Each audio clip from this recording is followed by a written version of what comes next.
हरियाणा में बीजेपी की फेल सरकार के 9 साल और आम आदमी के 9 सवाल।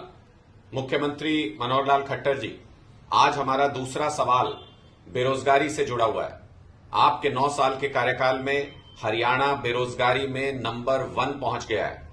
ताजा आंकड़ों के मुताबिक 37% से ज्यादा बेरोजगारी आज के दिन हरियाणा के अंदर है।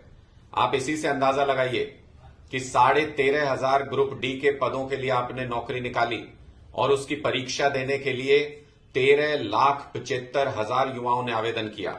आप अंदाजा लगा सकते हैं कि किस कदर बेरोजगारी हरियाणा के अंदर है। और ग्रुप डी के पदों के लिए जिन्होंने आवेदन किया उनमें बीए पास, एमए पास, पीएचडी किए हुए युवा भी थे। इससे अंदाजा लगाइए कि कितनी बेरोजगारी हरियाणा के अंदर हो गई है। सरकारी पदों में 2 लाख पद इस वक्त हरियाणा के अंदर खाली हैं, लेकिन आपको उसकी चिंता नहीं है क्योंकि आपकी सरकार जो भी पेपर कराती है वो लीक हो जाता है।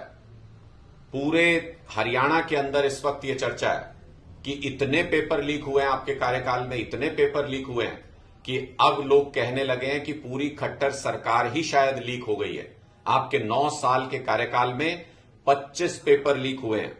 मैं आपको अगर बताऊं तो HTET, clerk, excise inspector, HCS, conductor, patwari, naib tehsildar, ITI inspector, stenotypist, UDC, junior draftsman, ग्राम सचिव, पुलिस कांस्टेबल समेत दर्जनों ऐसी भर्तियां हैं जहां पर पेपर लीक हो गए।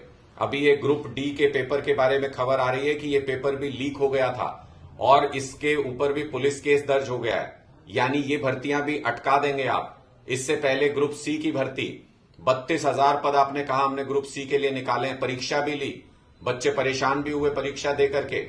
और आपकी सरकार ने सुनियोजित तरीके से सरकारी पेपर लीक पहली बार किया, पहले दिन के 40 सवाल दूसरे दिन देकर के। वो पेपर भी अटक गया, कोर्ट के अंदर मामला है। हरियाणा के युवा ये जानना चाहते हैं कि आप एक भी भर्ती कामयाबी से क्यों नहीं करा पा रहे हैं। पिछले 9 साल के अंदर पेपर लीक की ऐसी सीरीज बन गई हरियाणा के अंदर कि खट्टर सरकार को लीक सरकार कहने लगे हैं हरियाणा के युवा।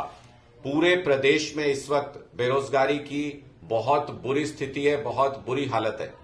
2 लाख सरकारी पद खाली पड़े हुए हैं और खट्टर सरकार मजे से अपना काम कर रही है। 75% हरियाणा के युवाओं को प्राइवेट सेक्टर में रोजगार मिलेगा। आपने कहा आप ऐसा बिल ले आए हैं, फिर सुप्रीम कोर्ट से भी आपके पक्ष में फैसला हो गया। 50,000 से ज्यादा रजिस्ट्रेशन हुए हैं युवाओं के इस पोर्टल पर जो आपने इस मकसद के लिए बनाया था। एक भी युवा को, अभी तक जो जानकारी है, एक भी युवा को इन 50,000 में से आप नौकरी नहीं दिला पाए। सिर्फ घोषणा की सरकार बन के रह गई है। जेजेपी और बीजेपी की सरकार सिर्फ घोषणा की सरकार बनकर रह गई है। 25 लाख युवा हरियाणा के अंदर बेरोजगार भटक रहे हैं। इन युवाओं की बद्दुआएं लगेंगी आपको खट्टर साहब। 9 साल में आपने हरियाणा को बर्बादी की कगार पर लाकर खड़ा कर दिया, हरियाणा के युवाओं को बर्बादी की कगार पर लाकर खड़ा कर दिया।